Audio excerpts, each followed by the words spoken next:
tonight. And this is a show about missing persons, cold cases, and such. Um, Hence the name Lost Souls. So, hey, this is not, it's very sobering. And this case we're going to talk to tonight, and we're going to talk about another case at the very end. But tonight we're going to talk about Jacob Cabinaw from Traverse City, who went missing in 2010, right? Mm-hmm. Yeah. Yeah. And very odd case. I'm going to just keep talking a little bit, you guys, just so if anybody was coming on, they might have a chance to come on before we get really going on it. So, and I'm glad we're doing a local case. I also wanted to talk about, and he's Native American. Jacob is, Mm-hmm. and we're in the middle of COVID, everybody. So if I sound weird, there's a reason. And no, you can't get it through the screen, so you're good. That's why I'm joining tonight, Deb and Steph, because I figured that she's got the one that's 70% or 80%. And so this could be my last show since mine's only at 50%. So, He's talking about the medicine we took. I get to take the one that's 80%. He's a day out, so he's going to have to wait till he's going to get infused. It's only 50%. Okay. So anyway, sometime, everybody, I would like to do the Native, and it's mostly women, Native American women that are going missing at a astounding rate, and they have been for some while now. But I would like to do a whole, maybe our next show of missing individuals. It's not just women. It seems to be percentage-wise more women, but there is some missing other. Hi, Nicole. Okay, so Jacob Cabinaw from Traverse City. Young man, 31 years old. He was going to he was going to Traverse City College. Northwestern? Yeah, Northwestern Michigan. Michigan Tech, right? No, in Traverse City. Yeah. Michigan Tech's up in the UP. Oh, okay. Well, I thought it was He had a great job as a mechanic at Sam's Garage there in Traverse City. He was with the National Guard, father of two, very into his children. He owned $20,000 worth of tools that we don't believe he would have ever left behind. And anyway, let's get started. He was last seen in Traverse City. The last time he was saw was after he had got done playing, what's that called? Disc golf. Disc golf. At, I forget where. Something Hills. Anyway, in Traverse City, yeah. He was dropped off at the open space there by the volleyball courts in Traverse City by Greg Whittig, a friend of his that went disc golfing with him. It was 7:30 p.m. on March 31st, 2010. So that's 7:30, right? Mm-hmm. So then 20 minutes drive time. Oh, that's good. And he went to 9 p.m. to Buckley General Store. Was 9 p.m. the next time he was saw. And the family has confirmed that it was him from the video. So that's 7:30 to 9. Now, you guys that live in Traverse, you know it doesn't take an hour and a half to drive there. So there was some other activities. We just don't know what that was. But he didn't go home. He lived with his mother, and she didn't see him. So from there, the next time we see any proof of him is in Kalamazoo on video, but there was controversy of whether it was him or not. Some friend says it looked like him. Some friends say not. I'm not sure if the family saw it. It didn't say anything about it. So that was 2 a.m. in the morning. At 1 a.m., right an hour before that, he had called into the National Guard to do his monthly reporting and to say that he was still in college. The weird thing about that one is there's some reports that says that call pinged in Oklahoma. Makes no sense at all. There has to be that one thing that we've done all this research on tells us that would have had to been a mistake. There's no way he could have reached Oklahoma by then. Mm-hmm. And he was on video earlier. So we kind of know. The next time we see him is in Missouri, Hollister, Missouri, because the cops ran his plate. We don't know why they ran their plate here, but it was after midnight. So we've gone, this is confusing. It says 2 a.m. and then the next time is after midnight. So we're thinking we're now into what, April 2nd? Yeah. Okay. A few hours later, a cop ran his plate because he was sleeping, or someone was sleeping in his car in West Fork, Arkansas, which is a couple hours away from Hollister. Then this is another confusing thing. They said the next day that after he gone missing, which would have actually been April 1st. So I think they mean the next day after April 1st is what I'm thinking, because there's no way he could have been in Texas before that. They have his bank card making a $30 purchase in Fort Worth, Texas.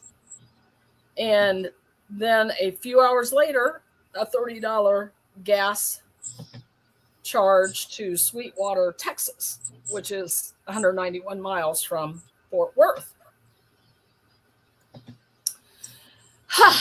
So, a lot to go on. Nobody can say for sure that was him. And the other part of this mystery is that he had no money in his bank account, but he did have overcharge protection. So they let those payments go through. So let's start from the beginning. Would you leave having $20,000 of tools? You're going to graduate from your program in 2 weeks from college. You love your boys. They said he talked about them all the time. He didn't go out to party with Greg, as Greg had asked him, because he had a paper to get done for college. So would you go missing? Would you purposely go missing to Texas or Mexico during that time that you had all these things happening that were good and you were happy? They say he didn't use drugs. He wasn't an alcoholic. His life was good. He loved his job. So what happened? What happened? Because so many mysteries. Like, now, there was a couple of friends. Let me back up. There was a couple of friends that said they knew a different side of Jacob, but he was the only side they knew that he was a little bit rowdier than his parents would have known or his family, and he was a little more adventurous. Both friends use the word adventurous or a wanderer, so that makes you think too. But the only thing he had in Texas was a brother who was stationed in Fort Worth, who obviously never saw him come, or he would have said he showed up at my place. So there's a whole bunch of other things if you want me to keep going, but did you guys want to discuss that part of the timeline first? I know that he had been pulled over by 2 state troopers within like, or not necessarily pulled over, but had his plates run Yeah. by 2 state troopers within like a 3-hour time span. Yeah. One of them because he was sleeping in his car on the side of the road. Right. And that was in Sweetwater. Yeah, that trooper couldn't confirm whether he was alone in the car. Right. So, there's always been. What I want to know, Stephanie? Did they run his driver's license at any time? I don't know. I don't know if they ran his driver's license or just the plates. From what I know, it was only the plate, and I don't believe it was ever confirmed that they even checked his identity at all. So it could have been anybody in that car. I will say that if this was somebody that took his car or was driving and it wasn't him, he had to look similar to Jacob. Right. Because there's a couple of videos where nobody can really tell if it was Jacob or not. So the person that might have done it had to have some kind of similarity, I would think. Maybe be a Native American as well, or dark complected. Yeah, so, and another thing, guys, there's a 22-hour gap with 10 hours driving time from Kalamazoo to Missouri. But that took him 22 hours when it should only taken him 10. Mm-hmm. What happened in that 12 hours? Was he sleeping then? Was he helping somebody? We have no record of that 12 hours. So that's a pretty big gap right there. Yeah. Because luckily we just did that trail, and you would just go from Missouri to Arkansas. You know what I mean? So, I mean, you go to Illinois, all that, but it should only take him 10 hours unless he was doing something else. And he was doing something else with no money, didn't pack anything. It just... He didn't even have his phone charger. Yeah, he didn't even take his phone charger, you're right. And didn't tell anybody, which is not completely out of character for young men, but you would have thought he would have said, hey, I'll be back, in a few days, whatever. I'm going to graduate. I put all this work into the school. I've got National Guard. I have this great job. I mean, he was so responsible that supposedly he wasn't going out with his friend because he had a paper to do. And we know the paper was real because he had been at his dad's or somebody's, uncle's or somebody's, doing the paper, working on the paper the nights before, from my understanding. Yeah. But there's some other, he was divorced. Just to make this a little more complicated, years later, his ex-wife gets a $1,500 deposit put in her bank account, and she gets hold of the family and says, how does this happen? We believe that what happened was that friend of the court ordered it from the National Guard savings to be paid to her. And we don't know how the friend of the court got that information. He must have had that listed as one of his things. And when they couldn't garnish his wages or whatever because he was gone, they must have found that to be able to pull out. Also, he had a tax return done just 2015 or before that, 2014. So everybody's like, oh, he must be alive somewhere. And it was out of Texas.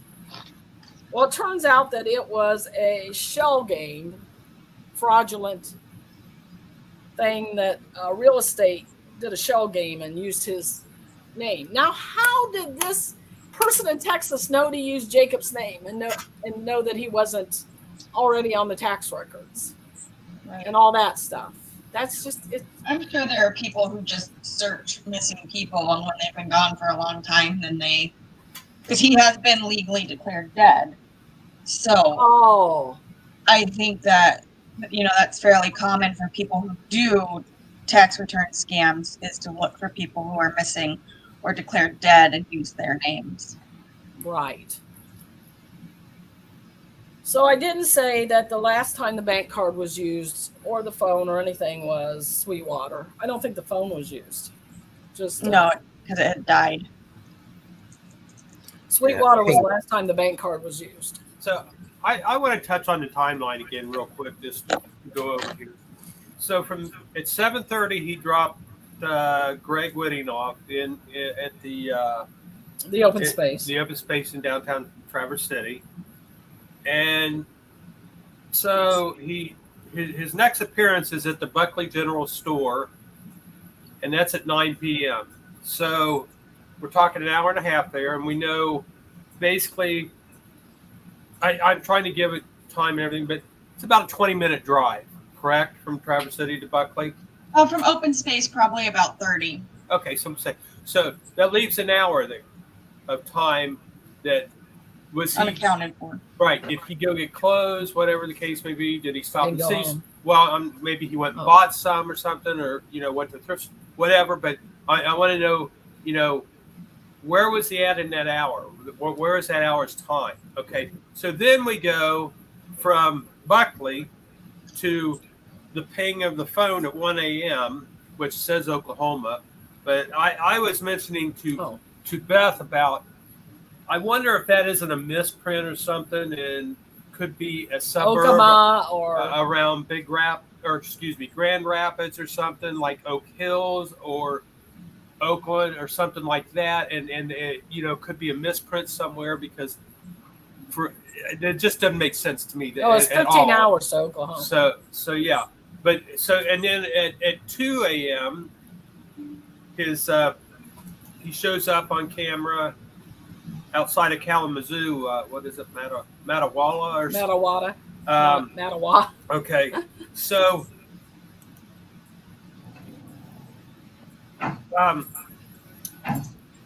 it's a 2 hour and 45-minute drive from Buckley then to Kalamazoo. We checked this. So again, we're looking at another. What we write down there? I don't think I wrote it. 9 to 2 minus 2 hours. Yeah. So we're looking at 4 hours, another 3 hours missing time there. To go from Buckley to Kalamazoo. Okay. Then, as Beth said,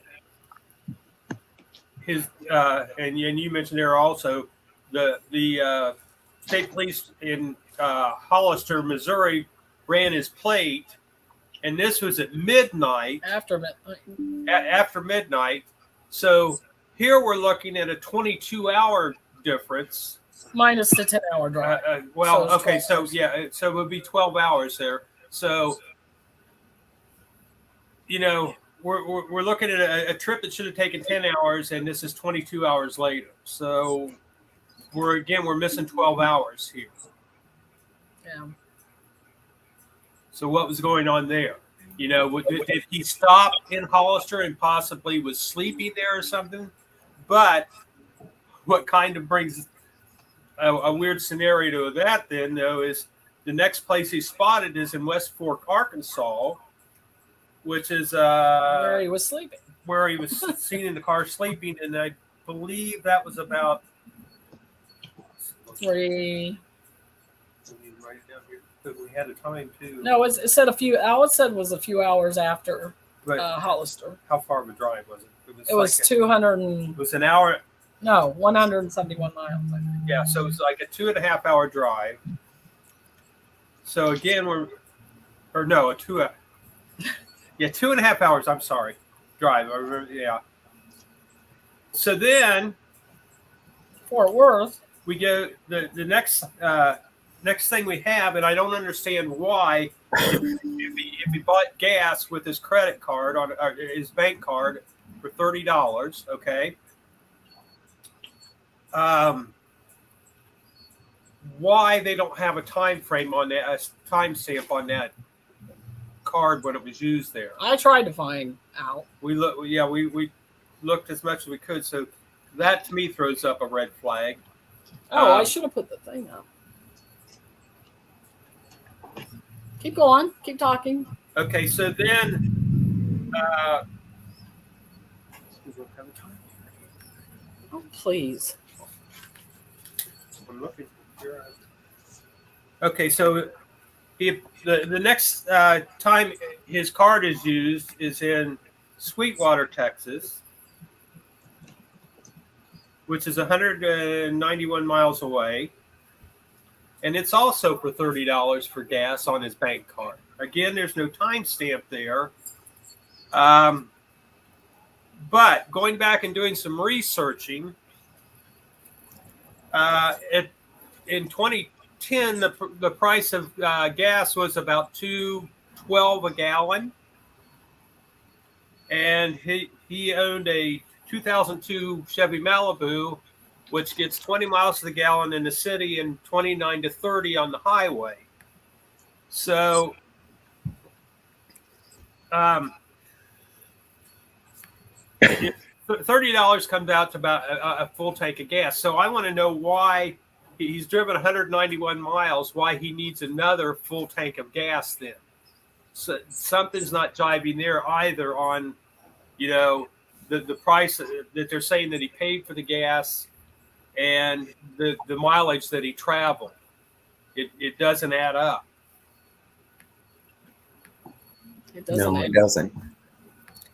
Because like I say, they far better gas mileage than that. So, and both of these are, these last two things on his bank card are both for gas for $30. It seems very strange to me. So, and again, I don't understand why they wouldn't have a timestamp on it when the credit card was ran, or that it was his bank card when it was ran. So I'm kind of confused about that. So that was the last time that his card was used, correct, at all. Right.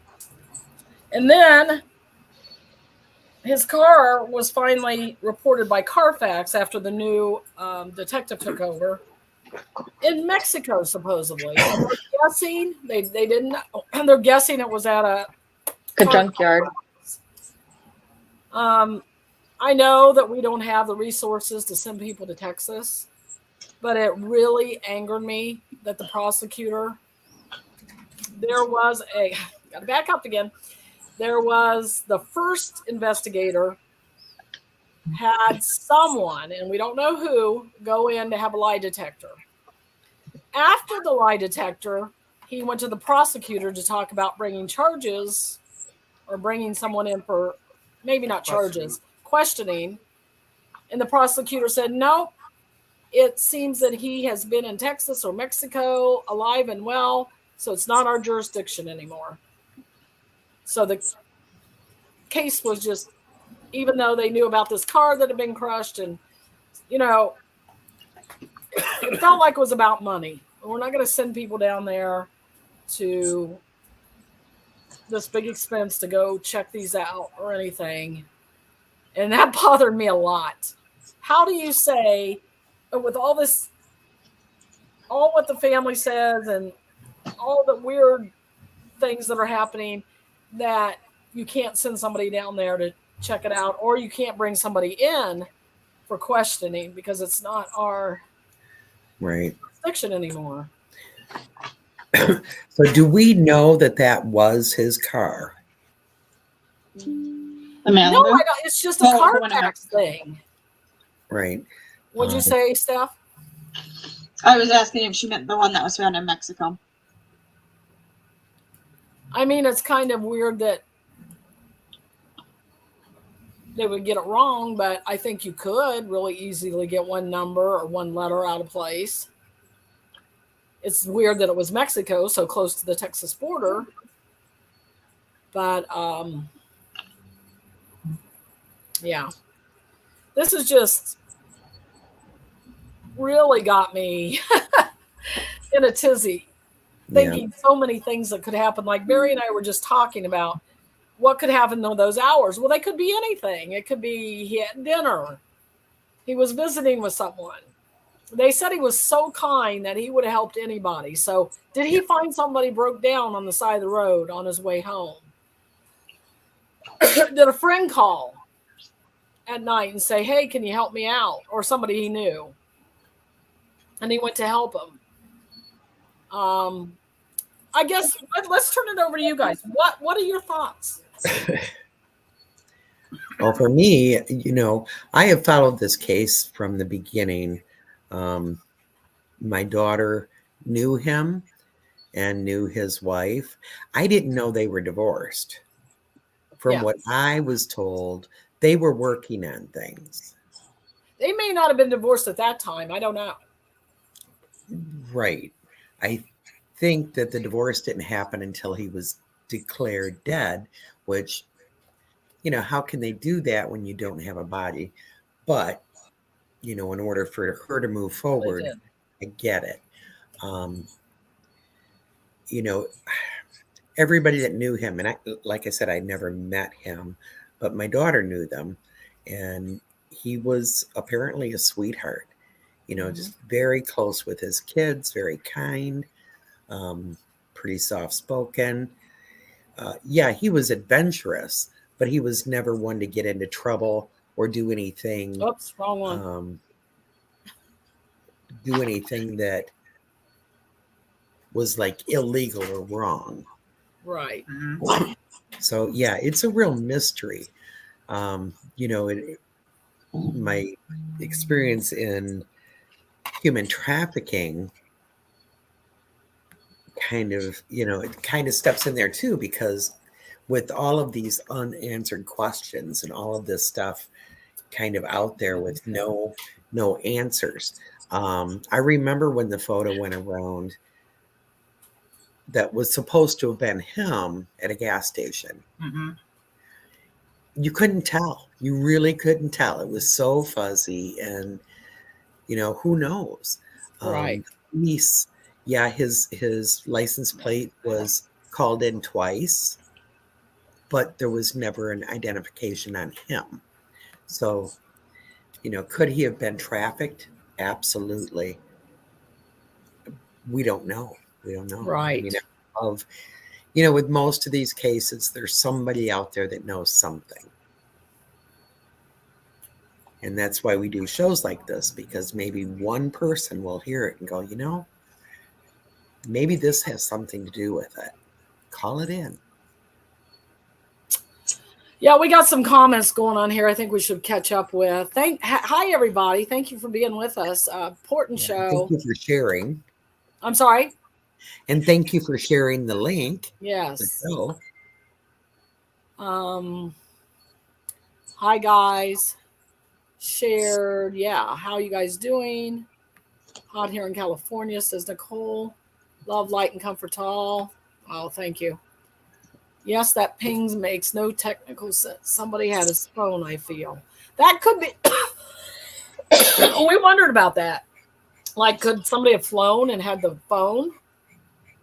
Because people went different ways. What's that? Maybe people went different ways. Maybe one person had his car, another person had his phone. That could be too. Yeah, absolutely. But it seemed to be the time that he called in. Yeah. Why would somebody else call in for it? Yeah, he called in to say that he was still in school. So why? That to me being a abduction of some sort or whatever. They wouldn't know to do that or whatever, unless this is somebody that knew him very well. Like I said, I still feel that the phone pinging is somewhere a typo or something like that. It just it doesn't add up. There's no way in that time frame other than even from 9 p.m. was the last time he was physically seen by somebody that could positively identify him.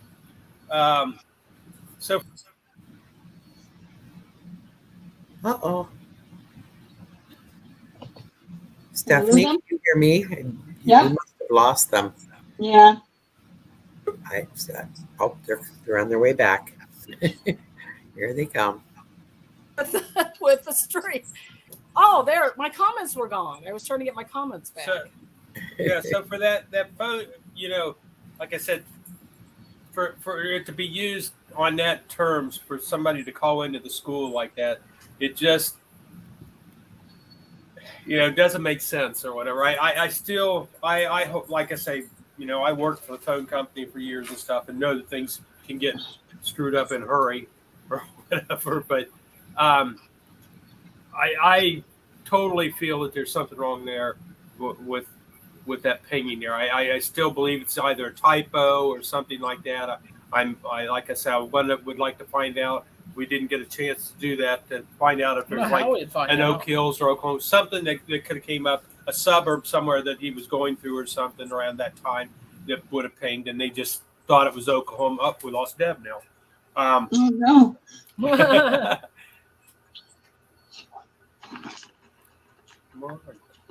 Good cars. Oh, there was another weird thing. We don't want to wait too long. I will do some comments. So Terry Shana, he was 31 years old when he went missing. He would be 44 or 43 now. Mm-hmm.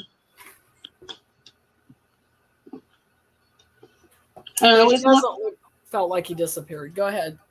I just looked at pictures of his ex-wife. Yeah. That's not who he was with when he disappeared. So they had to have been divorced before him. Oh, okay. He was with another woman when he disappeared. Okay. I don't remember her name.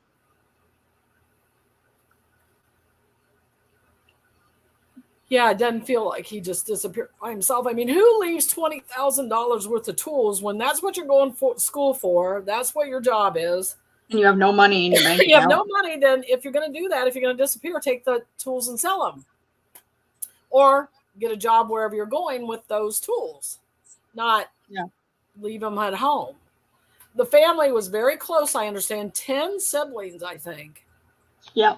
Family of 10. So that's a lot to leave behind. Plus, they said he nonstop talked about his kids. So none of it makes sense. Now, the other weird thing, there was a weekly ad placed, I guess, in the Traverse City paper. Barry, why don't you check on Deb? Message. Oh, he is.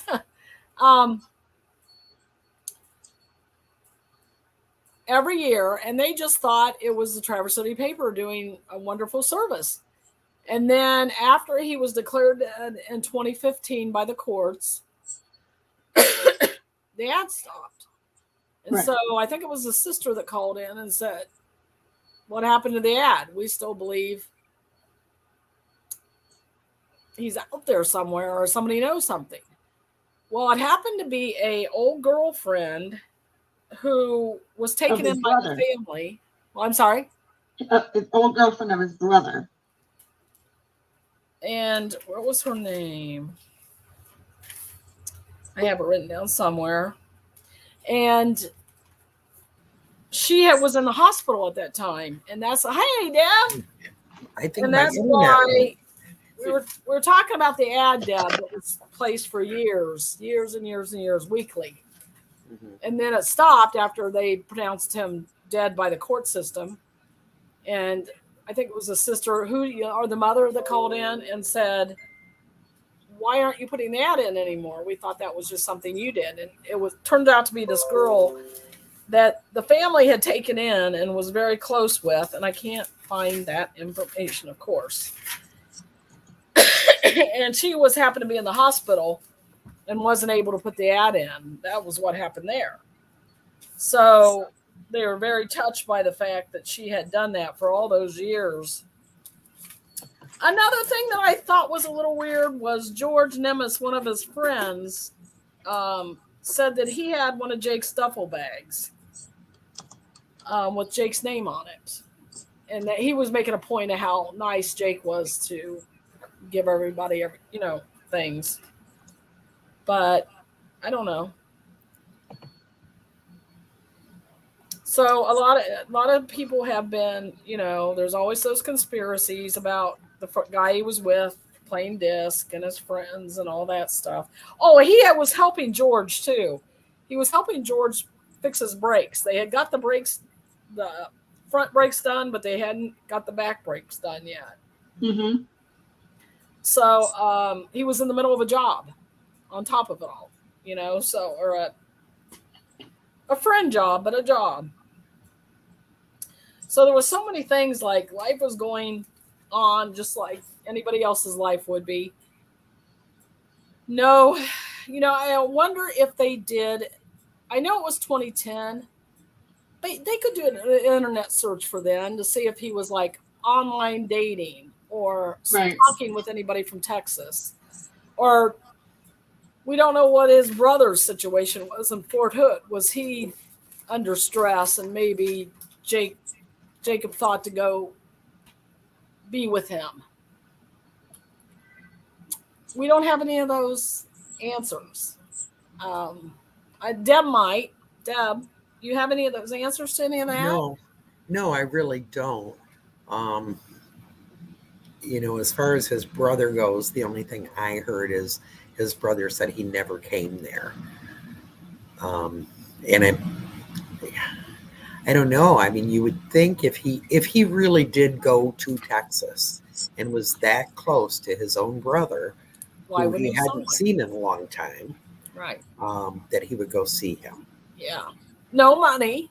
Let's remember, no money. You can only use that bank card so long before the bank says, "Oh no, you have overdraft protection, but this is ridiculous. This is going to stop." Yeah. There was probably, I guess, a bank would work. Maybe you guys know online. When you have the overdraft protection, does it stop at like $200 or something? Back in 2010. I mean, way back then, I don't know. I wouldn't imagine it would go for very far. Right. I think one of the saddest thing is the community, Traverse City, lost a very productive, wonderful member of the community that would have been a big asset to not just his family and especially his boys, but to the community in general. Right. And of course to the family. Now, Deb, do you know what the PA, were they all, there's a lot of family that's in Pennsylvania. Do you know, were they originally from Pennsylvania? I don't think so, because they're Chippewa, Ottawa. Yeah, I don't think so. And it could be, a different branch of the family. I really don't know. It's mostly brothers and sisters, I think. Yeah. Maybe a cousin. Yeah, they may have moved there. Like I said, there might be a different branch of the family that some of the family went there for. Yeah. Well, I know his brother is from Pennsylvania. At least I think two of his brothers. Yeah. So, and we did try to get family to come on tonight. They were going to try. They might still show up. And we may have to do another show because I put it on the Lost page thinking someone would get back with me, and they didn't. So we decided to go ahead with the show with what we knew. We always like to get permission from the family, by the way, everybody. Right. It's hard to think that they wouldn't want the story out there. But they did shut down the Facebook page for a while because of things people were saying. Isn't that awful? It is. Yeah. It is. So they may, your heart gets, after 12 years of having hope, imagine it's pretty hard to keep hoping. Right. Well, and, I didn't even realize until we dug deeper into the case that he had been, declared dead. I don't know when. Oh, yeah, it's 20. Let's see. In 2015. March 31st, so exactly 5 years after. Cabinaw declared. Yeah, thanks for that, because all I put is 2015. So that's probably a law or something that after 5 years. Yeah. Yeah. But it's funny that 214 was the tax return, and 213 is when, it was 2 years before he was pronounced dead that they deducted that money for child support to his wife. It seems like that would all happen after his pronouncing of. But then again, how many years had it been that money had been sitting there? Yeah. Unclaimed. I don't know. My dad had a bank account when he was in the Marines in 1977 that he just found out about like a couple years before he died in 2016. So. Yeah. So I guess now, listeners, I know we got a lot of psychics and intuitives on here. So we would like you to send our tips to us if you have psychic feelings about this or anything. And we can forward those on to other people. But we don't want the tip line to get inundated with that right now. So if you have a real tip and you know where Jacob is, let me go back and put up the information of how you... Is that banners, Deb, or is that brand? Yeah, it's under banners. Okay. Banners. No, I wanted to go to his poster. Here, his poster. Oh. Is that him? That is him. But we do have the I'll take the banner. Huh? I can do this. Can you take that banner off so we can see the whole? Because we do appreciate your intuition. I don't want you to think we don't.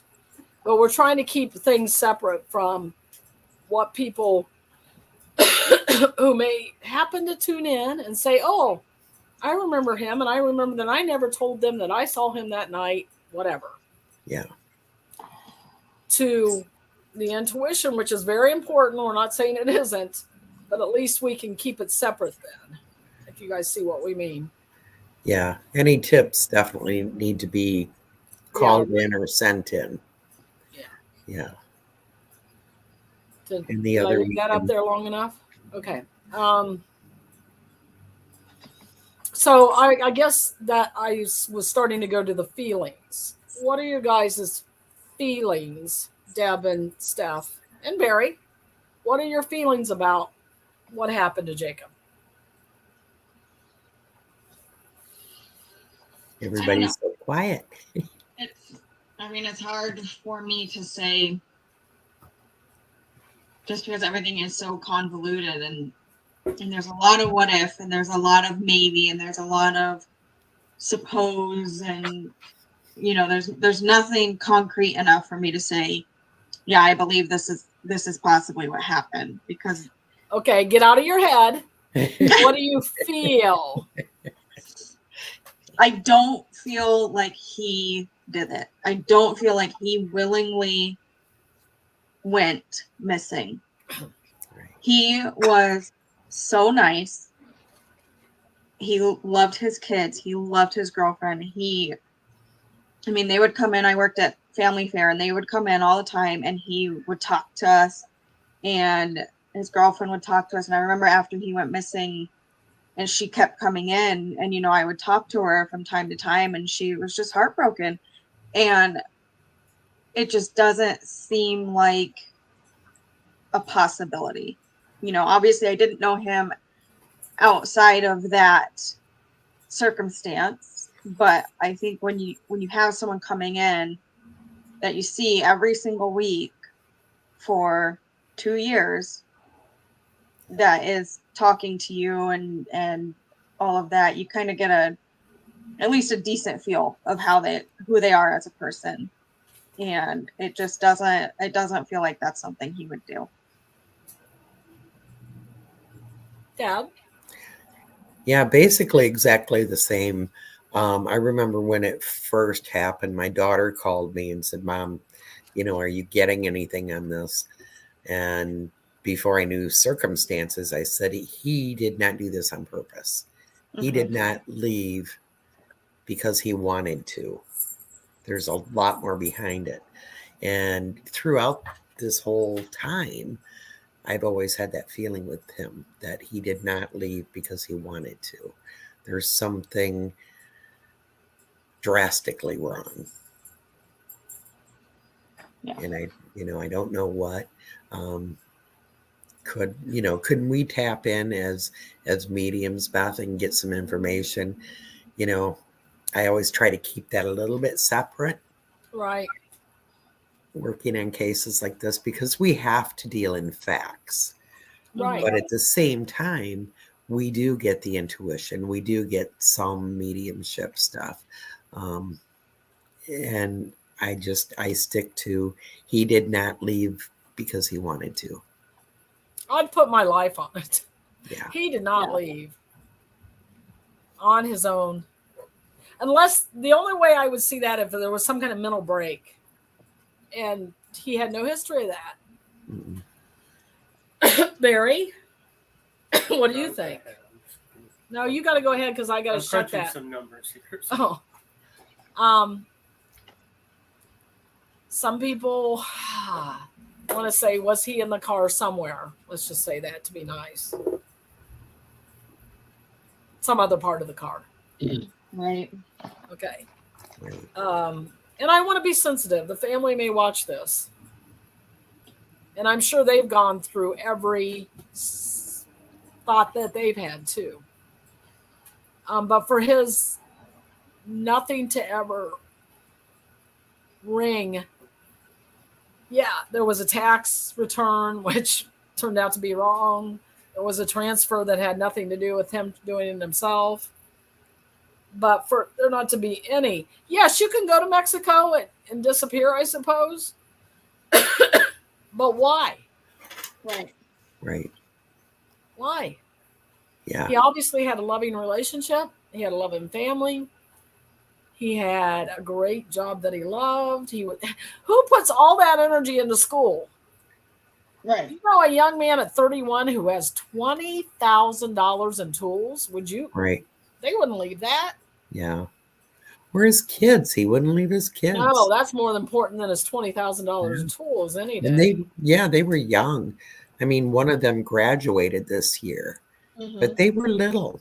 You know, they were young. They were at that point where they really needed their daddy. Could you get that curtain? I can't see, you know, as a parent, we know you can't just walk away from your kids. Right. Nope. Thank you. The sun was coming in at. Yeah. I've got that too. Yeah. So it's an odd case.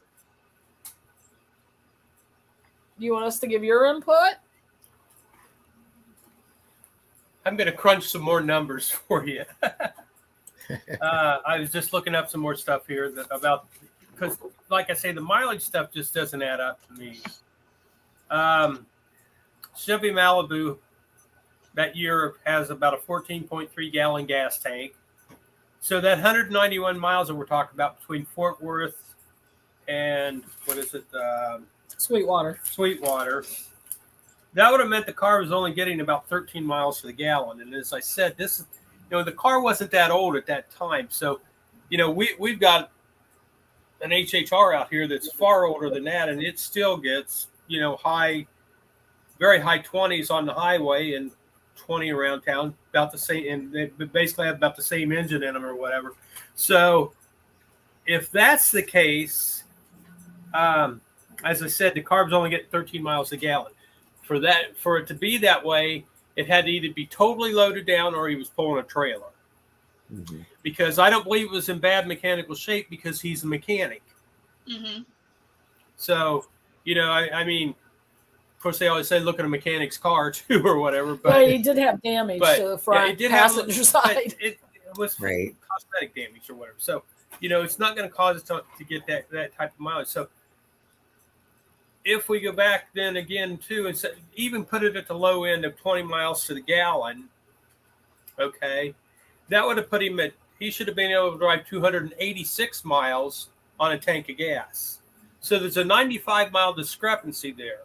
And the time frame. So that's quite a leeway when you look at it. We're looking at 100 miles, could be 50 miles off and 50 miles back. Where I just think. I'm sorry. A few hours. I think there was somewhere somebody's dropped the ball on the investigations here and really not looked into this. I'm no genius, but to look at these numbers and say hey, this isn't adding up. something was going on in between these times here. Yeah. You know, why haven't you checked into this more? Well, I think I can tell you why, Barry. Because it was assumed that he left of his own accord. Mm-hmm. And you know how the police are with that. They're not going to really look into it. When you have, in that time frame, they have twice that, his plate number is called in. Oh, well, he was here and he was there and he's fine. So they're not going to worry about it.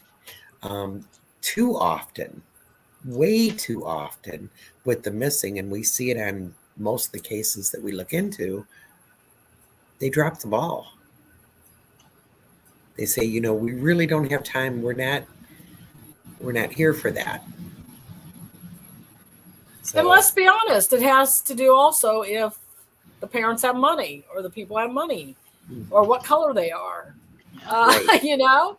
Let's be honest. Yeah, absolutely. Yeah. How affluent they are in the town, how much pull they have. You better believe that if it was a cop's or a prosecutor's child, there would have been more done. Right. Yeah. Yeah.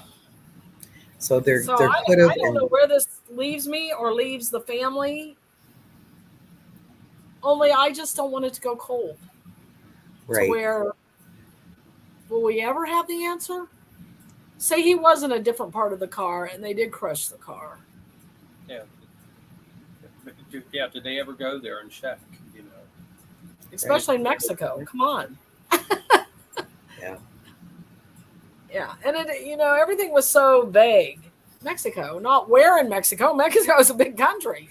Right. Yeah. It was a few hours after. That's why I was hoping his family would come on. Somebody in the family would come on and give some, a little more definite details. Yeah, I'd like to know what the brother in Fort Worth said. Like Fort Hood. Fort Hood. I'm sorry.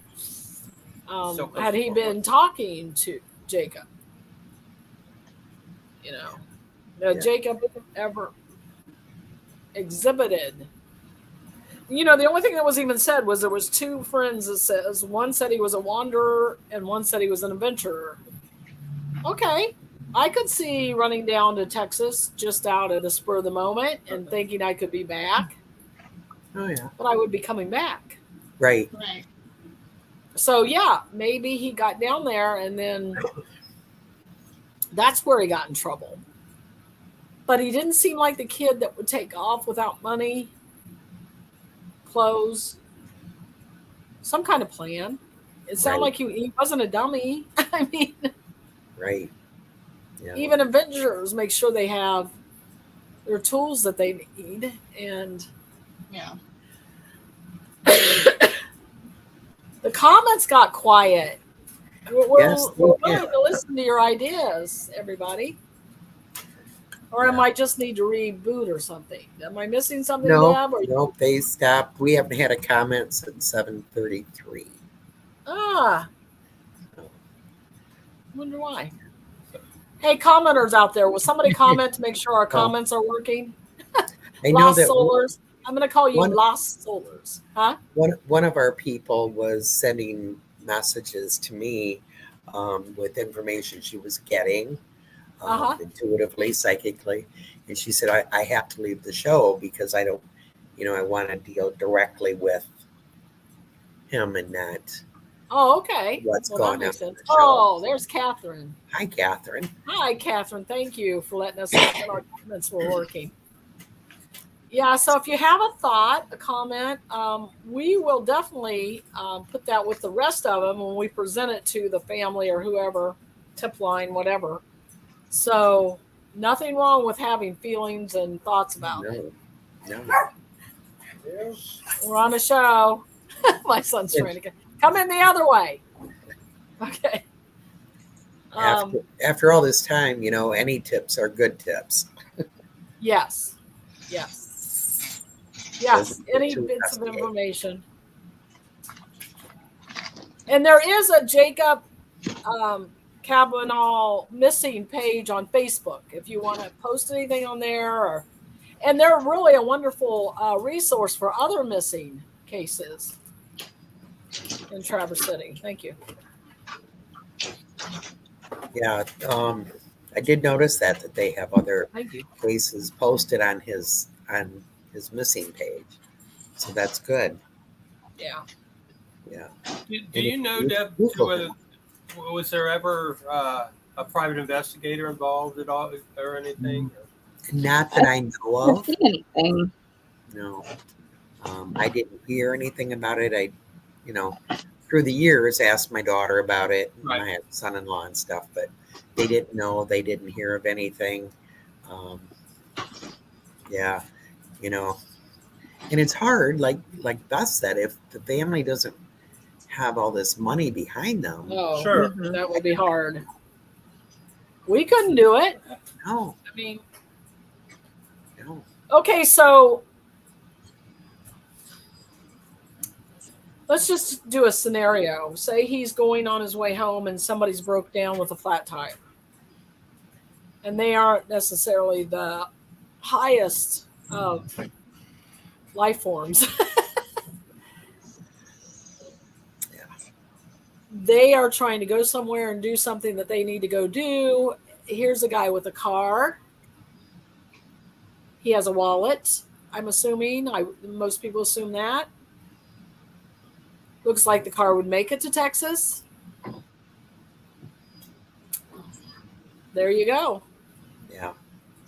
He's got a phone. Can use that for a little while. But I still don't know how that phone pinged in Oklahoma, because that's nowhere near where he was at. It doesn't make sense So, at all. Did he have his phone? And why wasn't that search more? What? I mean, we don't know what the detectives have, but the first detective said it's haunted him. This case has always haunted him. He was on the case from 2010 to 2016, and then the other person is still on the case. It's not a cold case, people. They have not closed it. They haven't shelved it. Yet he's dead, so that doesn't make sense. Or they said he was dead. I'm not saying he is. But if the case isn't solved, it's a cold case. Even if they pronounced him deceased? Yeah, because they'll have a problem. Yeah, if it's not solved, it's a cold case. It's just, I keep looking at all these weird things that happen. The ad, this thing being transferred, the tax return. The tax return gets me the most, because even though it was fraud, it was in Texas that the fraud happened. So is that just a weird coincidence somehow? Yeah. And shouldn't this person be looked in pretty heavily? Yeah. Yeah. Well, and I don't know if you guys noticed, when I did the route that he took, and you can do that by where they spotted the car and all that. That wasn't like the easiest or shortest route to where he was going. Right. No, it was kind of windy, a windy road. Right. So it's like somebody who drove that often knew that route. Right. Mm-hmm. Or something, because if I were to do it, I would map it and I would go the easiest route, the straightest route. And from my understanding from the family, if I'm reading everything right, because I haven't talked to them directly, he had no connection to most of those states. Right.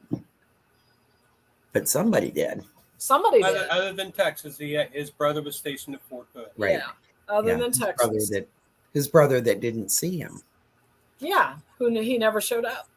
Yeah. And if you were going to Texas,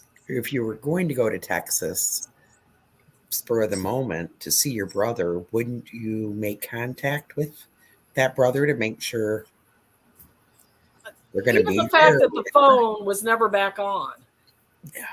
That's not the way that 31-year-olds act. They're going to charge that We don't know if he had a charger in his car. Right, you can buy them in a gas station. Yeah. Except for he didn't have money other than overdraft protection. Right. Well, we don't know if he had cash. He could have had cash. And that's what I was going to say about Barry's $30. You could argue, okay, he got $20 worth of gas and then pop soda. How often does it come out to $30 exactly? Mm-hmm. True. You know. That's true. So.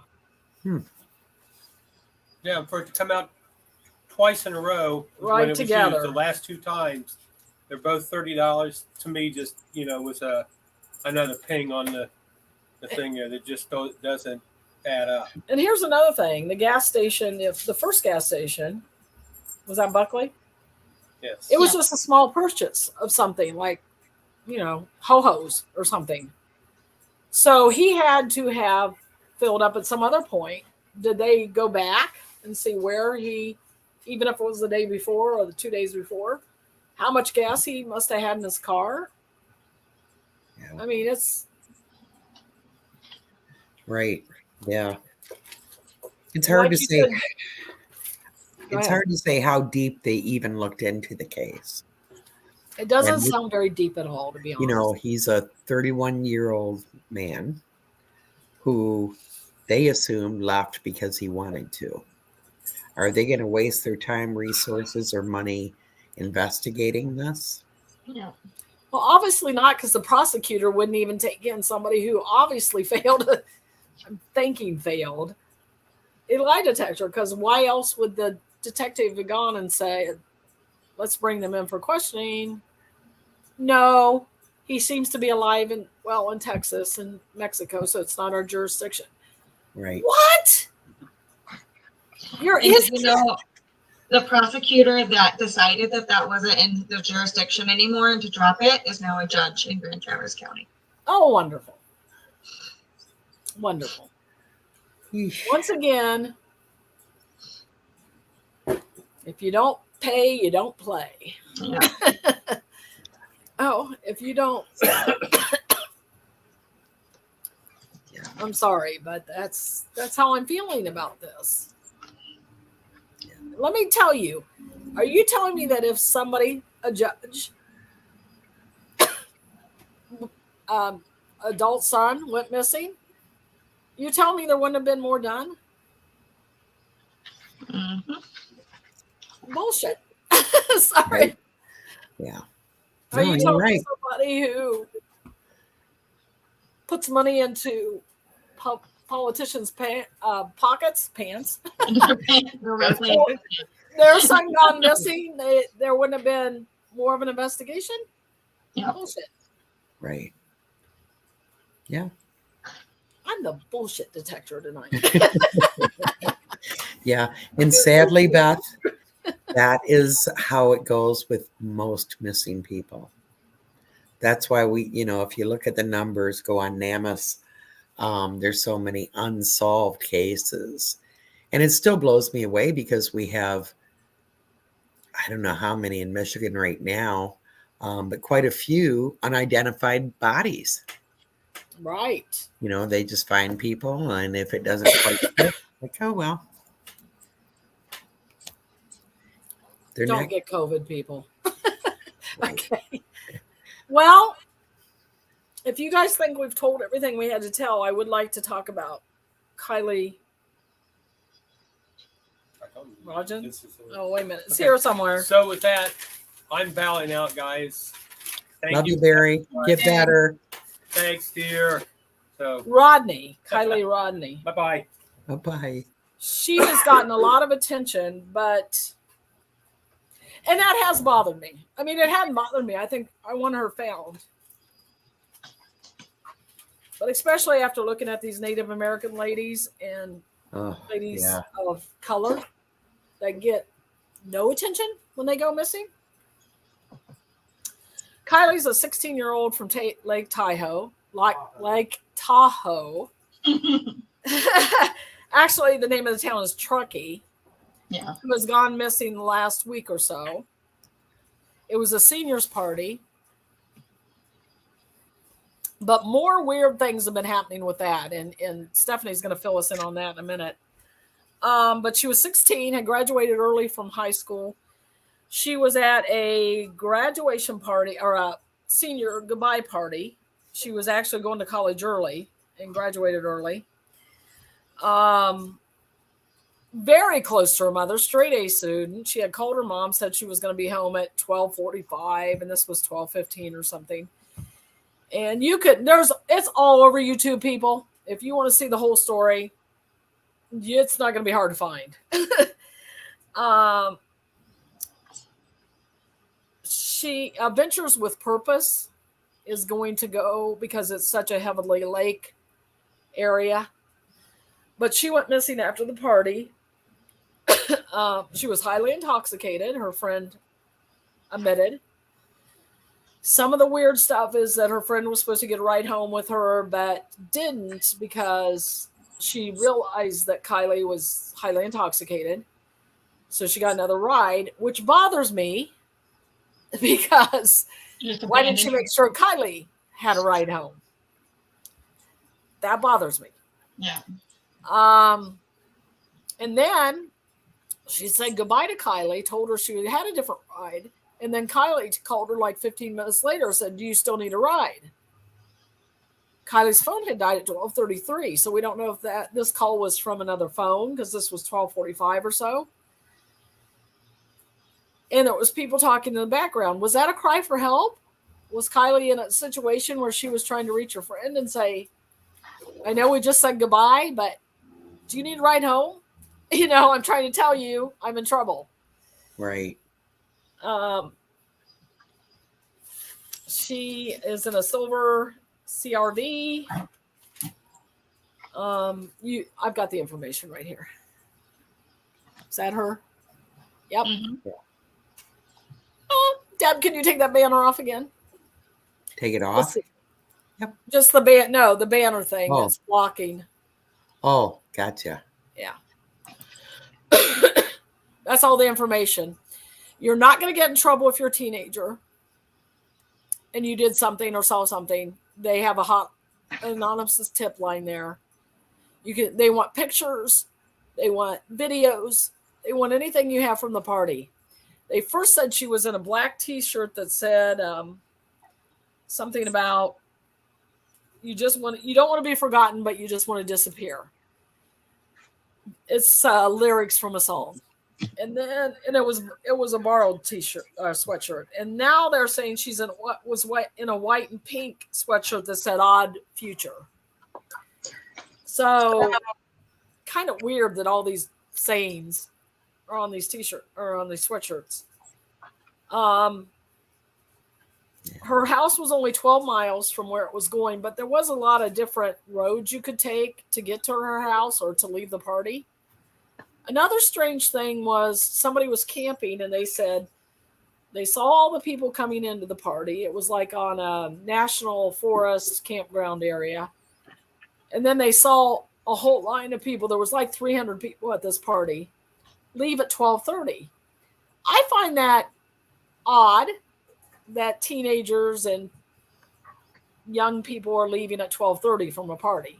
All at once. All at once. Usually that means something happened. Yes. Like everybody was saying, let's get the hell out of here. Yeah. The friend admits she was highly intoxicated, but she was drinking what Kylie was drinking. So she doesn't feel like it was date rape, drug, or anything like that. I don't know because they had times they weren't together, so I don't know how she could say that for definitely. Kylie was very close to her mother and kept in touch, and she even called and said, I'm going to be late for my curfew, all that kind of stuff. She had that ability. They had gone to the car, charged their phone. They said somebody was in the car with them, but they weren't specific about that. The mother doesn't want you to read too much into the sweatshirts, what they said, because they were like popular songs. So anyway, she's missing totally. Car's missing. They've done water searches. They've done air searches. They've had incredible amount of people turn out to help with the search. She's just gone. Adventures with Purpose, which is a YouTube channel that has solved 20 some cases within the year that they've been doing YouTube, is coming to try to search more of the waterways, just in case. Lake Tahoe is known for curvy roads and all kinds of things. So they want to get that out. I can get that off of her face now, I guess.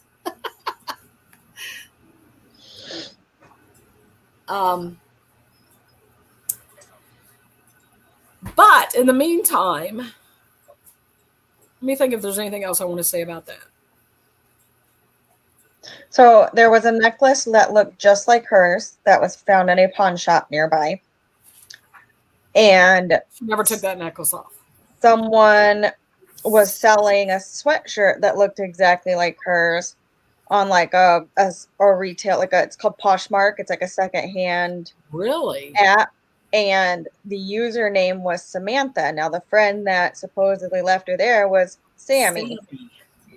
So does that necessarily mean it's her? No. But again, how often are coincidences actually coincidences? And Sammy's like in charge of the teen hunt. Like you can come and talk to us because we're going to talk teen to teen that you may not tell adults about, which is really strange that they're allowing that to happen. And Sammy's parents, and I'm not saying anything. I'm sorry, Sammy, if you're watching. I'm just saying what we've been told. She's there all the time, looking at the hunt, doing part of the, looking for her.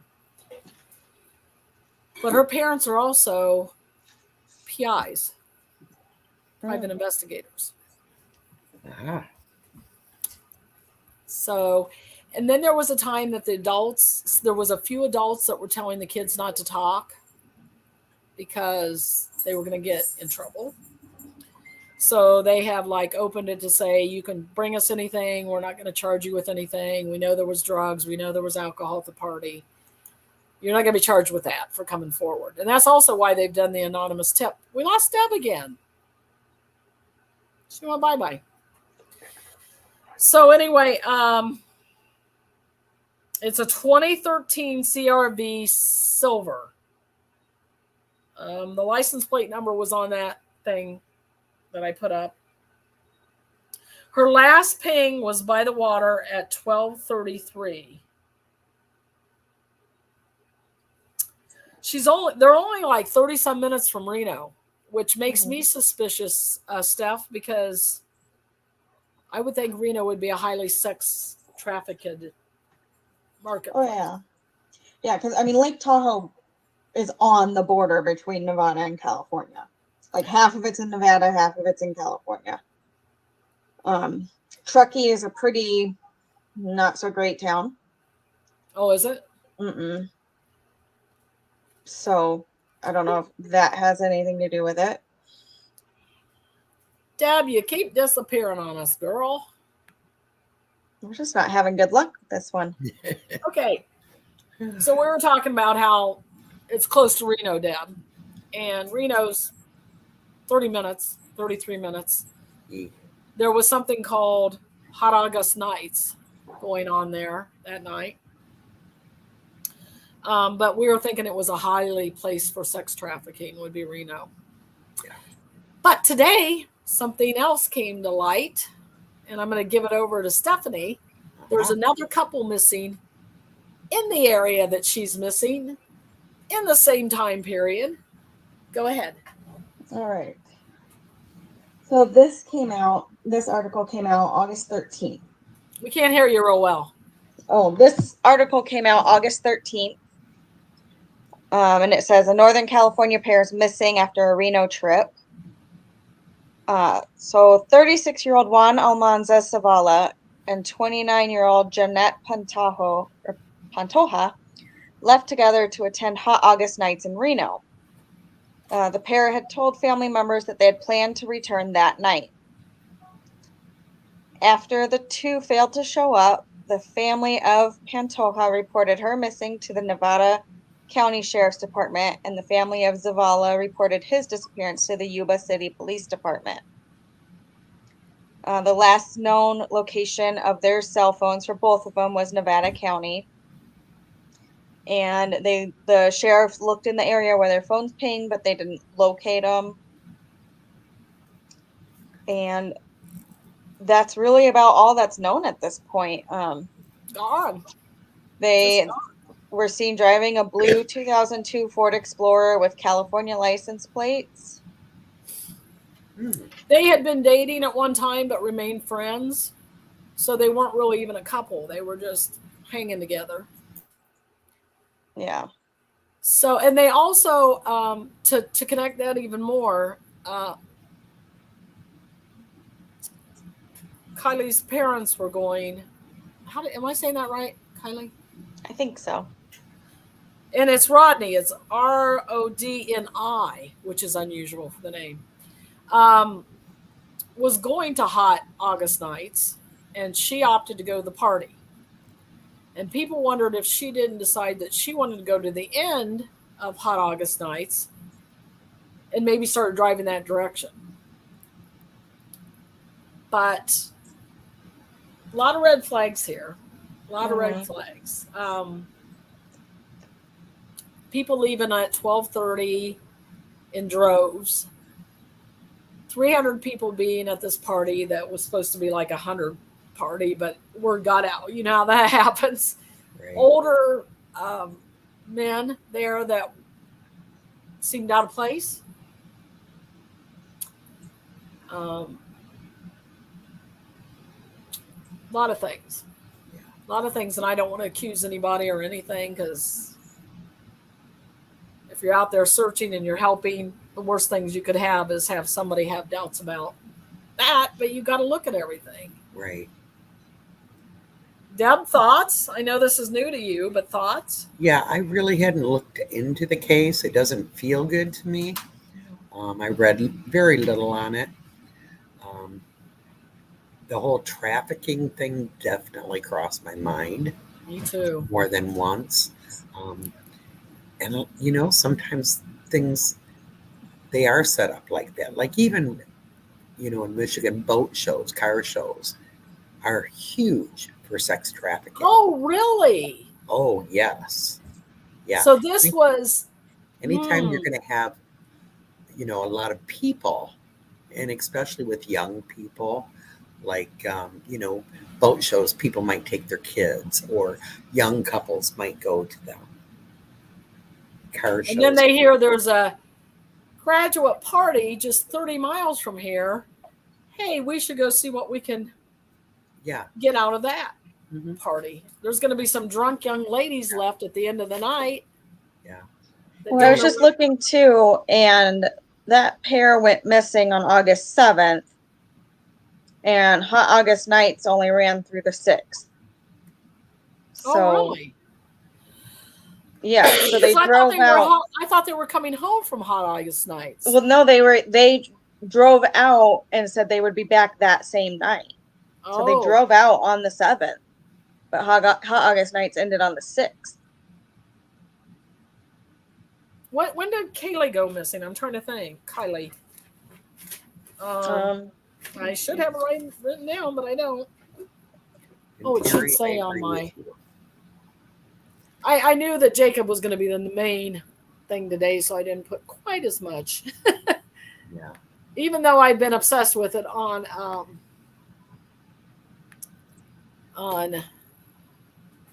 she was last seen on 8/6. Yeah. Well, that's weird because they have a picture of them at the Hot August Nights, don't they? In that article? I didn't see any pictures in that article of them. Oh, it might have been on YouTube. Yeah. We'll figure that out because we'll probably have to do another show, an update on what's going on with this. I was going to say, things are changing minute by minute with them, but her mother, oh my God, you guys, her mother, of course, is so heartbroken, but she's just a mess. Staying out there, trying to do everything she can. And of course, you know, Sammy is under, you know, scrutiny from the social media world. So is Kylie's mom's husband, her stepdad, and he seems heartbroken too. But everybody's going to have their theories, you know. Right. Unfortunately, Deb, you can tell us when people go missing, everybody has to be looked at. Yeah. And suspected, right? Yeah. In my mind, everybody's a suspect. Yeah. Everybody that had anything to do with them at that time, that may have been involved, that may have had access, may have had a reason to be upset. I mean, there's just goes on and on. But yeah, everybody's got to be looked at. Yeah. Because you don't know. And what do you think about this teen to teen? I mean, don't you think a lot of evidence could be missed because they aren't investigators? Right. Yeah. I think I was off when you guys were talking about that. So they are doing these group sessions where they go from Truckee to Reno to all these other towns, having teens come and talk to other teens about what they might have seen or heard, because this party seemed it was usually an annual party. It was just for Truckies usually, but everybody heard about it, and a whole bunch of outlying area people came in. So they're going from town to town for the teens to talk to the teens about what information, and there's like 5 teens that are set up to do it, and they're compiling the information they get. Good for them.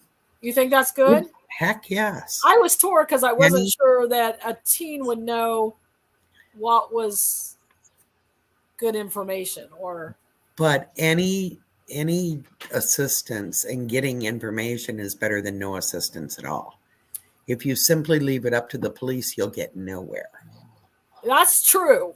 That is true. We've seen that in Jacob's case. Yeah. Sorry, Traverse City Police. The big thing is, and we always tell people, like, if you're going to go on a search, if you get any information or you find anything that could be pertinent, you have to report that right away to a professional.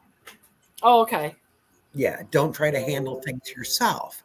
Like, even if we believe somebody has been trafficked and someone sees that person, don't approach, because you're putting that person in danger and yourself. Step back, make a phone call the local police, call a tip line, whatever, report it, take photos if you can, but do not approach them. So, this teen to teen thing, they're doing something. Even if they don't get good information, what if they get some information? Some information, yeah. It's better. And I think the problem came when there was some adults that said, don't talk because you're going to get in trouble. Yeah. And it was probably just a few adults that said that, but it went like wildfire through the community then. So what do you think about the fact that there's a lot of license plate readers now, and her car or even their car, the couple's car, haven't been caught on any license plate reader highways? Yeah. Well, if somebody is onto that, if they were taken by somebody, or even if I guess even if you wanted to disappear, which probably isn't the case, you'd know to take back roads, because back roads don't have those. Right. When they showed the map of all the ways to leave that party with even two tracks, but also other. Are you okay? Did you? Yeah, I'm just moving. No, I'm moving. Mary's phone. Sorry. We got to hear Charlie Brown in the background. Oh, that might not be good. Mary, take your phone in there. So if you don't have, I've always thought that, like in England, Stephanie, they have CCTV. Huh? CCTV. Yeah, where every traffic light, If you commit something, they can track your car block from block.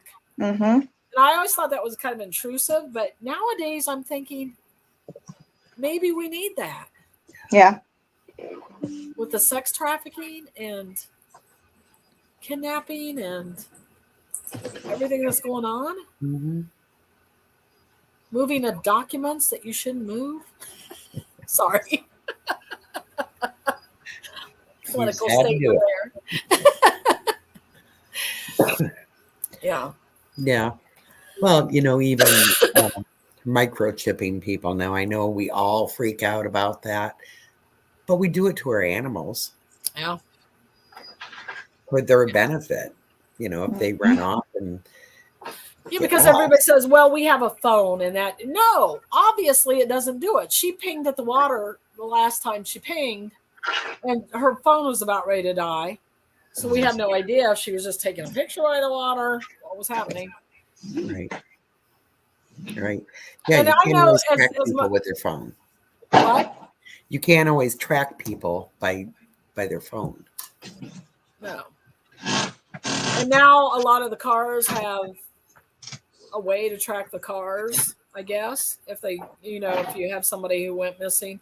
Hers was a 2013, so we're not sure the tracking device was in there. Right. Well, you almost have to have OnStar or something for that too. Right. I guess the newer models, they're putting it in automatically, not OnStar, but some kind of tracking device. Yeah. Oh, don't start. We could get into conspiracy about that, couldn't we? But don't we wish she had it? Don't we wish that Jacob had it? Mm-hmm. At least we'd have some answers. Right. Right. Yeah. Yeah. But once that phone dies or is turned off, I guess that's it. Yeah. And does it make you guys stop and ponder that her last king was by the water? Yeah.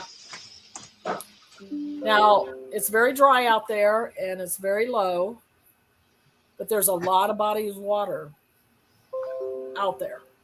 Not between her and her house, maybe. Yeah, there are reservoirs, a couple reservoirs. And they're like, well, we've really searched it. Well, okay.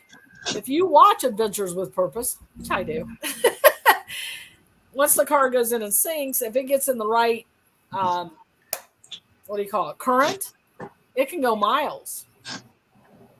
They've had cases where the swim teams, the cops couldn't find it, and it was only 18 inches underwater, 30 feet off the thing.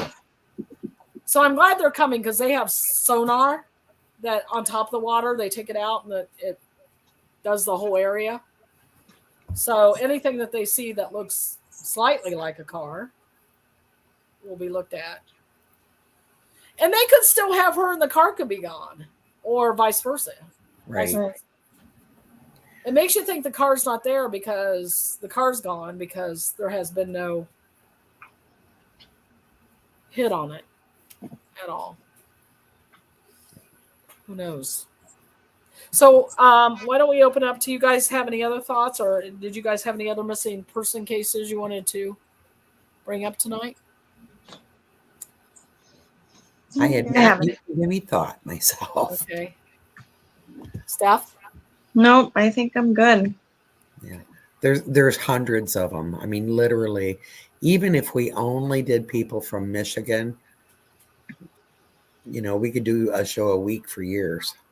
Yeah. That reminds me about Dee Warner, who's gone missing in downstate somewhere. I'm sorry. See, I haven't done the research. But they do believe her husband's involved. They're getting closer and closer to. It was a young mother that went missing. And, again, the husband's not out looking. He's being uncooperative. But then he's got a great big poster of Find Dee with him sitting there with her. But we find out recently how controlling he's been. And unfortunately, he has his little daughter still with him, which if he is guilty, that's sad. Yeah. And sometimes, husbands are found guilty 25, 30 years later. Right. Yeah. We had one recently like that. Happens a lot. Yeah. If you look into, just Google how many women are killed by their husbands. Mm-hmm. You'll be. And she was getting ready to leave him. It's the same old. Now I can't think of their name. The one that's going on in Colorado. There, at 4 a.m. he was borrowing the backhoe from his dad. 4 a.m. Who borrows the backhoe at 4 a.m.? Yeah. Right. Some light gardening. People. What? Some light gardening. Maybe we ought to be glad the guys aren't listening. Our guys wouldn't do that, right? Yeah. But my heart goes out to the Cabinaw family. Can you imagine 12 years and no answers at all? 12 years of wondering. The poor mother. I can't even imagine. And right now, what? You guys didn't say anything? I swore somebody said something. No. I'm just reading. Terry said best friends at night, and I'm trying to figure out best friends at night. What that means. Here, I'll put it up. Ask Terry to ask. Terry, what are you talking about? I love her. I can't wait to see her next week. I think she's going to be at Paracon. Well, she says that scares me every time my grandkids are with us in a big crowd. Yeah, because that's when we were talking about car shows and boat clubs and all of that. Yeah. These older men need to stop it. Well, it's not all older men, honey. I know, but I've noticed with my grandgirls, every time there's been a problem, it's been older men hitting on my 14, 15-year-old grandkids, Okay. Joke you can call your best friend to do anything with. No. Now I forget what it was. What was it? If you need a backhoe at 4 a.m., you need the best friend, though. Oh, yeah. Yeah. Hide a body with me, would you? Mm-hmm. Right. Yeah. Crazy. Yeah. So how about you commenters? Do you have any last things you want to talk about? Or is there a case that That's what I was going to say. That we need to look into? Yeah. If any of you guys have a case of interest that you want us to look into, and after we get through Michigan Paracon and Michigan UFO Contact, I'll be able to get a lot more into these cases. Right. Right now, I feel like I haven't had the time to really dig in. Right. I just want to put another picture up of Jake. Aww. Handsome young man, isn't he? Mm-hmm. Yes. Yes, he was. There's his information again. Oh. There's his information again.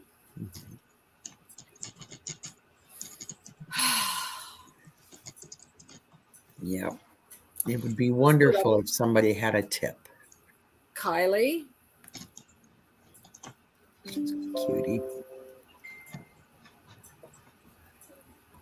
So sad. So sad. And there's not a lot on YouTube about Jake. There's maybe one podcast and one YouTube.